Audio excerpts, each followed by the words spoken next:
Kay Congressman Kimbo, galing po ako sa Kamara.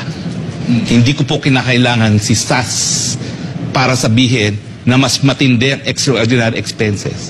Kasi sa katunayan po, lahat ng tinatanggap nating pera dyan sa Kamara, wala na pong liquidation. Hindi lang po extraordinary expenses. Magpakatuto kayo dyan. Nung ako po ay kongresista, 2 taon naman ako nakaupo dyan, wala pong liquidation ang mga budget na natatanggap ng mga kongresista. Pinipirmahan lang natin ng certification. Mas matindi pa po ang proseso at ang patakaran dyan sa Kamara. Naging kongresista po ako, pinirmahan ko yung mga certification na yan. Nung bago ako, sa totoo lang po, ang dami nag-a-apply, yung mga dating staff na mga nawala ng kongresista. At ang palagi nilang sinasabi, kailangan nyo kami sa liquidation dahil mahirap ang liquidation. Mula po nung 17th Congress, tinanggal na po yung liquidation. Certification na lang. Yan ang extraordinary expenses ninyo. Confidential and extraordinary expenses. Lahat ng natatanggap ng congressman. Magkano yan? Nung panahon ko po, kasama ang sweldo, 700,000 a month.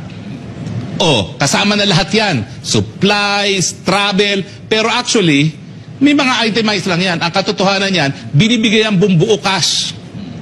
Pipirmahan mo lang ang certification na ginastos mo yan. Wala nang kinakailangan pa. Wala nang liquidation. Nagulat ako kasi nga, nung nandun ako bago, nung mga unang araw ko, awawan namin nagsasabit ng resume, ang palagi nilang sinasabi, sanay kami mag-liquidate. Tinanggal na po lahat yun mula nung 17th Congress. Lahat po ngayon, confidential fund, lahat yan, miscellaneous expenses sa Kamara. Magpakatuto kayo dyan dahil ako'y galing dyan, pwede ba? O gusto niyo, isiwalat ko pa kung saan galing ang mga ibang kita ng congressman. Eh ako naman, di ako nakinabang dyan dahil biskim nakakuha ako ng budget, ninanakaw naman ng mga district congressman na kontrolado ang district engineer.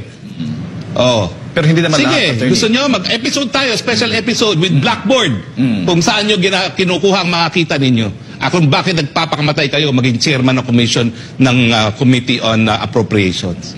Sige, siwalat natin kung magkano ang proyekto ng mga speaker at magkano ang mga kinikita nyo sa kada piso na ginagastos para sa infra. Gusto nyo? Personal knowledge yan. Hindi ako gaya ni SAS na nagtatanong. Karanasan ko. Nakita ko personal. Itigil ang kasinungalingan. Ang katotohanan. Tinatarget nyo si BP Sara dahil siya'y banta sa 2028. No other way of explaining it. Mahiya kayo. Dahil bakit si BP Sara lang ang tinarget nyo? Hindi mga sarili ninyo. Diba? Kung talagang kayo'y nagmamahal sa bayan, kung talaga kayo, dais nyong ibigay ang pondo sa West Philippine Sea, yung sarili ninyong mga miscellaneous funds, ibigay nyo para sa West Philippine Sea. Huwag nyo sasabihin you are on the right side of history, tatanggalin nyo isang opisina lang ng Vice President, pero sa inyo, tatago nyo pa rin.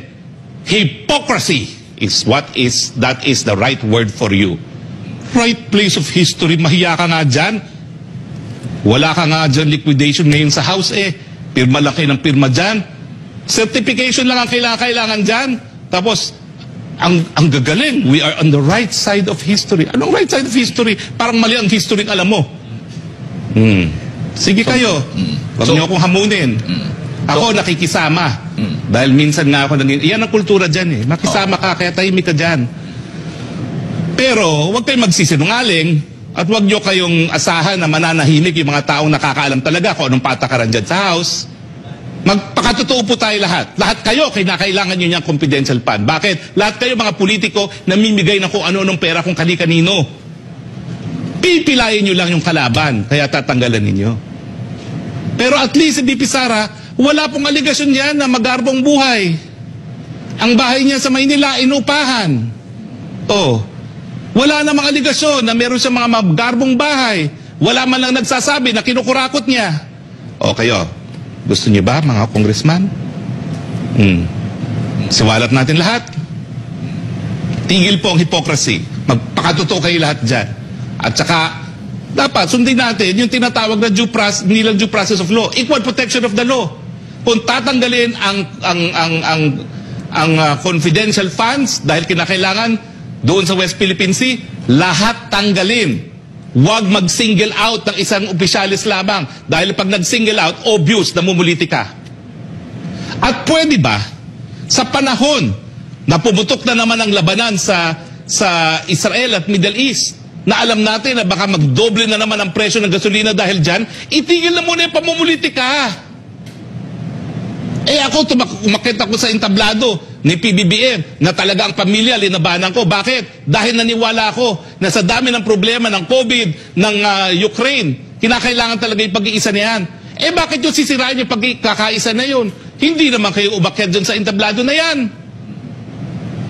Itigil yan, mahiya kayo. Sa panahon na ang daming paghamon, uunahin nyo ang inyong mga personal na ambisyon. Nasaan ang kaluluwa ninyo? Meanwhile, pwedeng magdoble na naman ang presyo ng gasolina. Uunahin nyo yung, idadivert nyo yung issue dahil wala kayong magawa sa pagtaas ng mga presyo ng bilihin. Pupuruhan nyo yung kalaban nyo sa 2028. Mahiya kayo! Bagay, wala naman talagang hiyanan sa politika. Yan ang katotohanan.